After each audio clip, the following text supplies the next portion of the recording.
এক সপ্তাহ ঈদের ছুটি কাটানোর পরে ঢাকার বাসায় এসে দেখি এই আমার এই বেলি ফুলের গাছটায় অনেকগুলো এই ধরনের পোকা। এটা কি পোকা আসলে আমি বুঝতে পারছি না।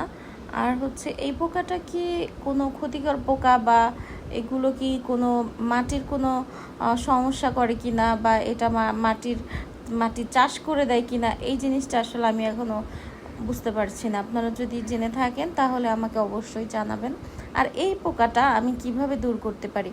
আমার এই টবে হচ্ছে আমি যাওয়ার আগে কোনো সময় একবারও আমি এই পোকাটা দেখি নাই।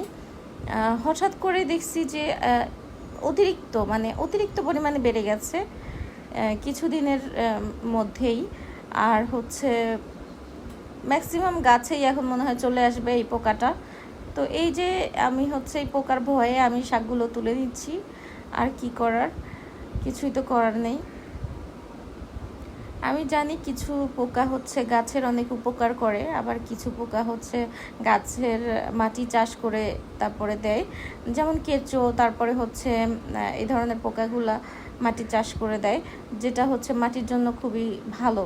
কিন্তু এই পোকাটার নাম কি, এবং হচ্ছে এটা মানে ক্ষতিকর কিনা, আর হচ্ছে এটা দূর করব কিভাবে? আমি অলরেডি সাবান পানি প্লাস হচ্ছে একটু স্যানিটাইজার দিয়ে আমি হচ্ছে এই পোকাটার গায়ে বা এই গাছের গায়ে আর কি আমি একটু দেওয়ার চেষ্টা করছি। এখনও জানি না কি অবস্থা হয়, তবে আপনারা যদি জেনে থাকেন যে এই পোকাটা কিভাবে দূর করব তাহলে অবশ্যই আমাকে জানাবেন।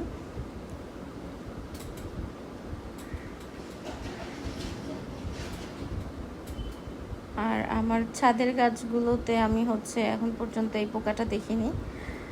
কেন শুধু আমার এই ফেভারিট এই বেলি ফুলের গাছটাতেই কেন এই পোকাটা আসলো সেটা আমি এখনও বুঝতে পারছি না।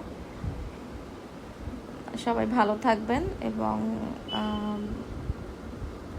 সাজেস্ট করবেন আমি কিভাবে এই পোকাগুলা দূর করতে পারি। আল্লাহ হাফেজ, সবাই ভালো থাকবেন।